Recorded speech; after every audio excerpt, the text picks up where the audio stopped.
Oh, hey there! Were you waiting for my next video on my cyclocross equipment choices? Sounds good. Let's do it!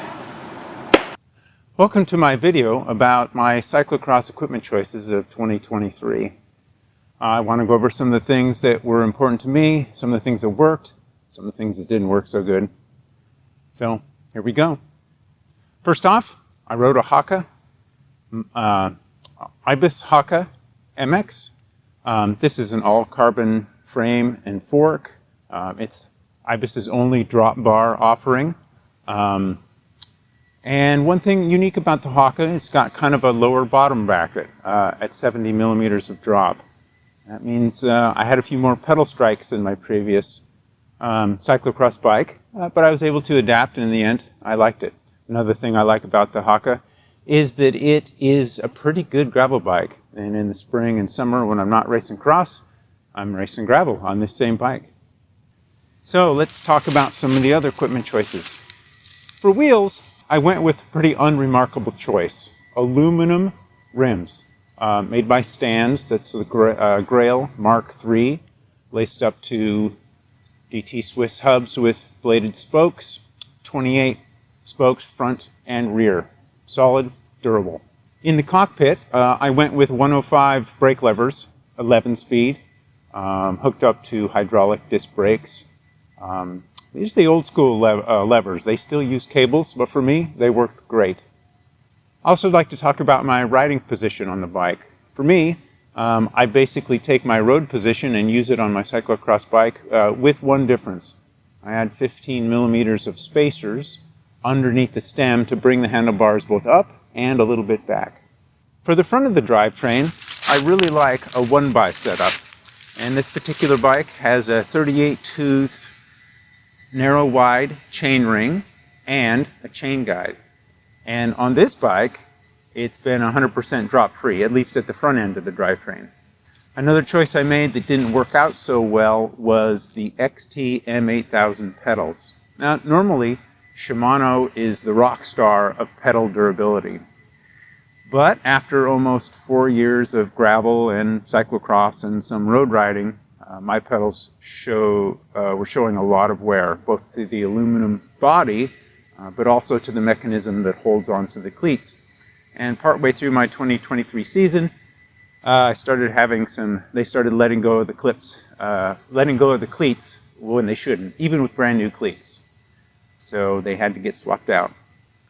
At the rear of the drivetrain, another choice I made that didn't work out so well was the rear cassette. And I probably have to own this. I ordered from Amazon a lightweight 1132 11-speed cassette. And this was unique because it was the 5 largest cogs were machined out of aluminum. And this probably works fine for road riding, but not so much for the full gas starts at the beginning of a cyclocross race. This cassette lasted about 6 races before breaking off a couple teeth and becoming unusable. In the end, I went back to where I should have started, a Shimano Ultegra 1132 cassette. And here's something, I've still got that cassette, and it pains me to throw it away. If you've got a clever reuse for an almost usable cassette, drop me a line in the comments. Also at the rear of the bike, I'm using a Shimano 105 rear derailleur, and it has worked fine. I did swap in Ultegra ball bearing jockey wheels for their durability and their efficiency. Now, in a previous video, I mentioned dropping the chain into the rear cassette. The fault lies not on the 105 derailleur, the fault lies in the mechanic. I let the thing go out of adjustment. I have to own that mistake as well. And now, everyone's favorite part of the video, at least for the die-hard cyclocross racers, we're going to talk about tires. About 2 years ago, I switched from tubulars to tubeless, about 38 millimeter wide, and at my weight of 162 pounds, for 38 millimeter wide tubeless tires, I run 22 to 24 psi front and 24 to 26 psi rear. And I've been running 2 different models of tires. What I call my summer tire is the Maxxis Rambler EXO 40 millimeter, even though it measures a little narrower than 40 millimeter. I would say this tire is good for hardpack and not a lot else. It's got a rounded profile. The knobs are very short. It provides okay traction, but it is predictable in the corners, and I do like that.